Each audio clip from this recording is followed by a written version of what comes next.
تو یہاں جو ہے اس جملے میں صراط الذین انعمت علیہم میں کئی باتیں پوشیدہ ہیں، ان میں سے ایک بات آج یا ایک دو بات جو ہو سکی بہرحال انشاءاللہ عرض کرتے ہیں۔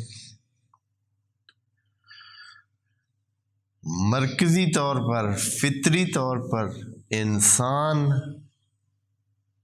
حسی وجود ہے۔ انسان میں دو چیزیں ہیں، حس ہے اور عقل ہے،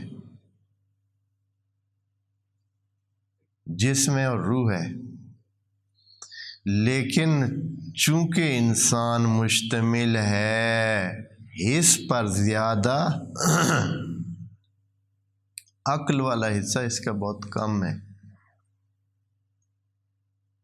اس لیے انسان 99% کہہ سکتے ہیں کہ حس کی طرف کھنچتا ہے، عقل کی طرف نہیں جاتا ہے۔ حس کی طرف یعنی انسان اس کو مانتا ہے جس کو دیکھے، انسان اس کو مانتا ہے جس کو سونگھے، چکھے، محسوس کرے۔ جو اس کے عقل میں آتی ہے بات، اس کو اتنی آسانی سے نہیں مانتا۔ یہ انسان کی بیسک جو ہے نا فطرت ہے، اس کے اندر یہ چیز موجود ہے۔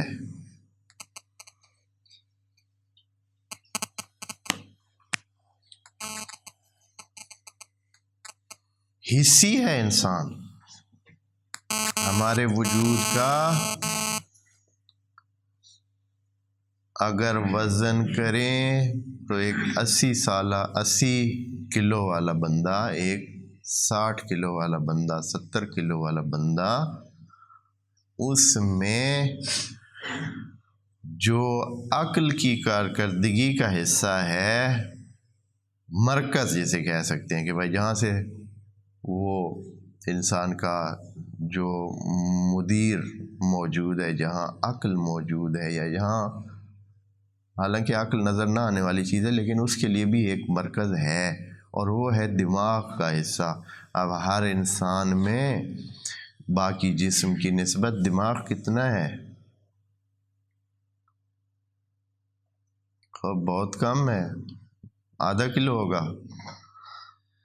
اگر دماغ نکالیں کسی کا تو اس کو وزن کریں تو باقی جسم کی نسبت کتنا ہوگا؟ یہ باقی جسم اگر 70 کلو ہے، 80 کلو ہے، تو دماغ آدھا کلو ہوگا، پونا کلو ہوگا، 3 پاؤ ہو جائے گا، بہت ہوا کسی کا تو ہاں جی، مشکل ہے کسی کا 1 کلو ہو جائے، چلیں 1 کلو ہی سمجھ لیں۔